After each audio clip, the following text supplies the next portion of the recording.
Today, I am honored to have Wei Li.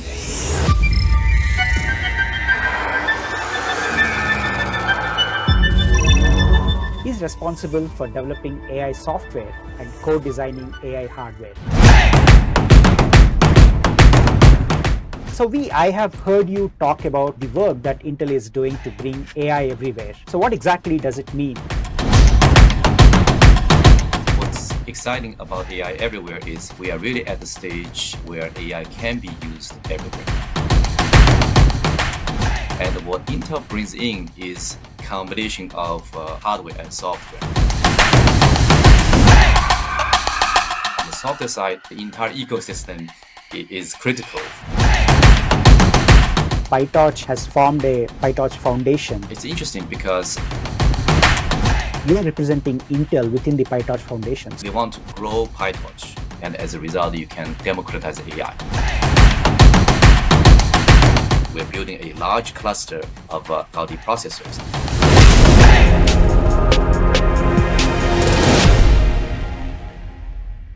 Ladies and gentlemen, welcome to The Encounter, where we bring you face to face with the most inspiring leaders of our time. Today, I am honored to have Wei Li, VP GM for AI and Analytics at Intel Corporation. He's responsible for developing AI software and co-designing AI hardware. Wei, thanks for joining me today. Thank you for inviting me. My pleasure. So Wei, I have heard you talk about the work that Intel is doing to bring AI everywhere. So what exactly does it mean? Could you help us understand more about Intel's Ubiquity and how it is positioned? Yes, it's a very interesting question. So I've been talking about AI everywhere for several years now. And if you notice, when I do LinkedIn posting, I always start with AI everywhere with software and hardware. And when I think about what's exciting about AI everywhere is we are really at the stage where AI can be used everywhere. So it is it's very promising. And what Intel brings in is what I call a combination of hardware and software. And we're probably very well known on the hardware side, but we actually have a lot of activities on the software side. Our software is a key differentiator versus our competition out there. So it's the combination of hardware and software. So when I think about hardware and software together, let me start from the hardware side first. So Intel actually has a pretty rich portfolio of AI hardware, and we have a long history on the CPU side. And it's really on the hardware side. It's really about ubiquitous. It's a ubiquitous hardware plus open software. I think that's a key for Intel here. On the ubiquitous hardware side, we have large scale. If you think about data center, for example, it usually has a lot of Intel silicon inside. If you think about cloud, has a lot of silicon inside. So it is everywhere. And on the AI, we're looking at the variety of different AI hardware options here, all the way from the CPU side, Xeon, as I mentioned, Xeon recently, we've added a deep learning acceleration called AMX inside, and we have acquired a startup several years ago, and we have a special AI accelerator called Gaudi, and that's already deployed in the market. For example, if you go to AWS, you can find instances based on Gaudi. And we also working on GPU, and we've been working with, for example, Oregon National Lab building a supercomputer there. So the rich set of hardware options we have. Even on the client side, we have announced recently adding more AI capability inside. Now on the software side, I'm actually working on the software side. So let me just talk a little bit more on the software side. On the software side, our strategy really is about open ecosystem, open software, and so the entire ecosystem is critical for our business success here. And we've been working very closely with various different partners, and for example, Meta on PyTorch, and Google on TensorFlow, and OpenAI on Triton. So there's a lot of activities here, and we can, in this conversation, we can dig into deeper on many aspects of our software activities here. Absolutely. So I have been a user of oneAPI for a long time. So what part does oneAPI play in Intel's overall software strategy? And particularly, the most important question is, what does it mean to a typical NVIDIA CUDA developer, because there is a large community out there? Yes, yes. So one API is a key part of strategy for software strategy for Intel, and I think it's important not only for Intel but also for the industry, for the entire industry. And when we talk to customers, partners, they all really hungry for a open standard, and one API is a open standard. So once you use one API, you will not be logged into any proprietary solutions over there. And we are gaining industry traction. So traction over there. So for example, not only Intel developed software for one API, but also other companies are developing software for one API. For example, ARM. There's an ARM implementation for some of the one API components as well. So it is key if people want to go on to a more open programming environment. One API is a place to go, which allow you to run on variety of different hardware options over there. So CUDA is a proprietary from one company, and the one API is an industry-wide standard. Yeah, so what I like about oneAPI is the ability to target CPU, the discrete GPU, and some of the other specialized chips like the Movidius, and then the Habana FPGA. So all of that is kind of abstracted by one API, and it remains consistent irrespective of the underlying architecture that you target, right? And that's a very valuable asset for developers. Yes, yes, and that's a goal. One API only started not a long time ago. We're still in the work in progress. We start from these implementations for certain set of hardware already, and others not quite there yet. But we see progress. We know obviously we leverage the current in the current hardware available out there. The most prevalent is actually on the CPU side. So it works on the CPU side, but also we're developing this on the GPU side. And as I mentioned earlier, other alternative hardware, other vendors, they've been adopting this as well. For example, on the ARM side. So it is a we're hoping to see the trend continues, and I think it would be good for the not only for the Intel developer, but also it's really good for the entire industry here. Perfect, perfect. So, what exactly does oneAPI mean to AI developers and data scientists? Now, how can they take advantage of this? Yeah, so I think that there are two aspects of one API here. One is there's a library side of it. So you have these program API based on libraries, and then the other aspect is the language side of it.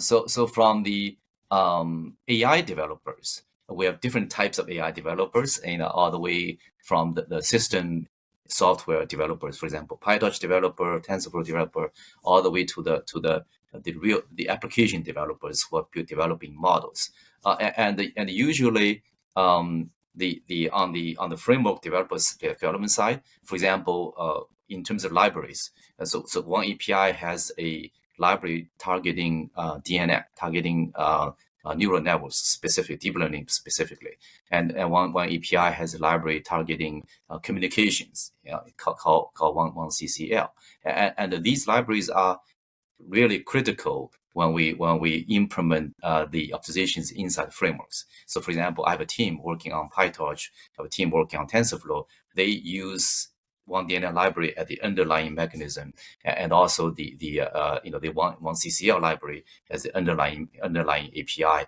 to scale out. Right? So you want to optimize and scale out. These libraries are critical for us. And the other aspect of it is sometimes people do write custom kernels. So even when you go above outside the framework developers, sometimes the data scientists, particularly the research-oriented data scientists, they create new operators. They want to write these new custom kernels, and they want to have a language for writing this. And we have a within oneAPI, there's a single language, which is a standard language outside as well. And the people can use that to write once, and you can run it on multiple platforms. Yeah, particularly your extended versions, or rather the optimized versions of PyTorch, scikit-learn, TensorFlow, and even some of the libraries like Meridian, they are extremely fast on the Intel hardware. I think they bring tremendous value to the data science ecosystem. Yes. So what we want to do is we want to look at the end-to-end AI pipeline. So when you think about solving a AI problem, it's more than just training. Because sometimes people focus too much on deep learning model training, but that's not the only thing here. When we talk to customers, they have data. They want to go from data to insights, right? So that's a journey they have. And how do you make it easy to go from data to insight? The multiple pieces in between, and you initially just run into data analysis. Right? To go from data analysis, then they go to model training, then you do model deployment. So at every stage, there are a variety of different packages people will be using. So the Python ecosystem is very rich. It has so many different packages, and the data processing side, for example, we have modem, which is compatible to pandas, and it allows you to scale out. So it delivers a lot of performance, and that's one of the key things we do actually across the entire software stack we are developing. Performance is key for us, and quite often. So I wrote a blog several years ago. Sometimes people were asking. How much performance do you get? So we end up looking at 10x, 100x. I mean, this is the huge amount of performance gain we've been generating through the optimizations on different packages we've been working on. Perfect. So the AI ecosystem is just exploding. There are so many players, and there is so much of buzz in the ecosystem. So what is Intel's ecosystem engagement strategy, and what are some of the key engagements that you are currently involved in? Yeah, so that's part of the interesting thing going on, which is ecosystem, right? So Intel is big, but even a big company like Intel, we cannot do everything ourselves, and so we pretty much leveraging all the richness of the entire ecosystem. And when I think about ecosystem, I think about multiple types of ecosystem engagement here. So one example is more of the partnership I just mentioned. For example, PyTorch, TensorFlow, with the key partners working on the most popular frameworks in the ecosystem, OpenAI, on Triton. These are mentioned.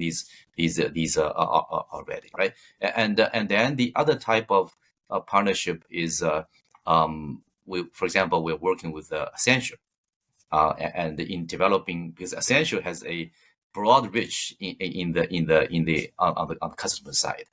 So we've been working with them to develop something called reference kits, and so to just make it easy for people to develop solutions, right? So we would develop. We have these reference kits targeting different verticals, for example, healthcare, FSI, and all of these. And then if people want to start your AI journey, you don't have to start from scratch. You start from somewhere already. The reference kit has a model inside, has a reference data inside, and you can run this. It's a complete. But it's a starting point for you, right? So essentially type. That's another example of the partnership we have here. Now the other thing I want to mention here is the ecosystem is rich in the sense AI is changing very quickly.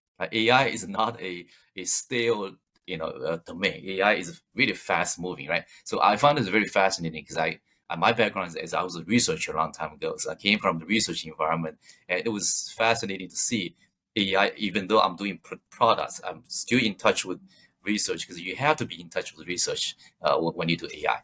So we end up working with university, working on cutting edge research. Working with Stanford, we're working with Harvard Medical School over there. And it's just fascinating area. Now, the other thing I want to mention here is startups. And I live in the Bay Area. Wherever you go, you run into people doing startups. I mean, just fascinating time, fascinating area right now, and just so many so many things going on. Particularly we probably will talk about large language model a little bit more because nowadays, like wherever you go, people doing a startup for large language models. Perfect. So talking about ecosystems, recently a few months ago, PyTorch has formed a PyTorch Foundation, and you are representing Intel within the PyTorch Foundation. So tell us about the objectives and the goals of this newly formed PyTorch Foundation.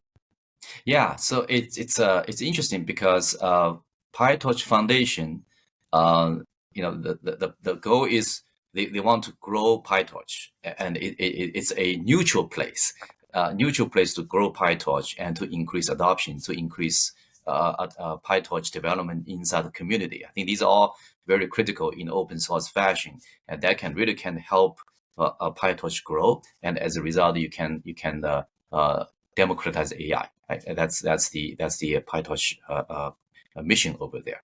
And so I'm pretty was very happy to join the governing board, and I've been attending these meetings over there and get to see how PyTorch grow over there. I think it's interesting because we have a chance to shape the growth of the industry, and the PyTorch obviously has been playing a key role. And I think Meta did a great thing by donating PyTorch to Linux Foundation as a neutral place for governance and neutral place for the entire community to contribute to. And today, if you look at pretty much every open large language model has a PyTorch version, right? So this is amazing. I mean, you should look at how influential PyTorch is. Absolutely. Yeah. So most of the foundation models are actually trained and built using PyTorch. So Yeah. on that note, and the last question that I have is, from pre-training the foundation models to fine-tuning and performing inference, the dependency of generative AI on NVIDIA is becoming very critical. And on one side, we have a tremendous shortage of NVIDIA GPUs, and at the other hand, we have these foundation models that are coming out almost on a daily basis. So, what is Intel trying to do with generative AI, and how do you want to provide an alternative to the NVIDIA GPU dependence for generative AI in foundation models? Yeah. So as I mentioned earlier, our overall AI strategy has been hardware plus software. It's a combination of hardware and software, and it's also true in the inside for when we look at the generative AI. It's a combination of hardware and software.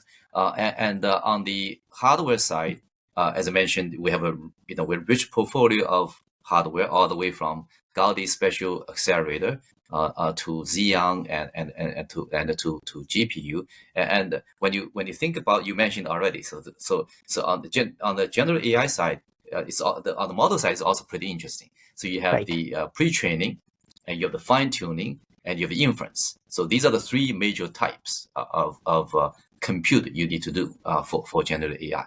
And for these three types of compute, you can have different kinds of computing infrastructure for those. You don't need to have one size fits all here. Actually, it's not going to be one size fits all here. So over there, our underlying capabilities, hardware capabilities, are pretty good in terms of supporting the variety of different types of infrastructure, different types of compute over there.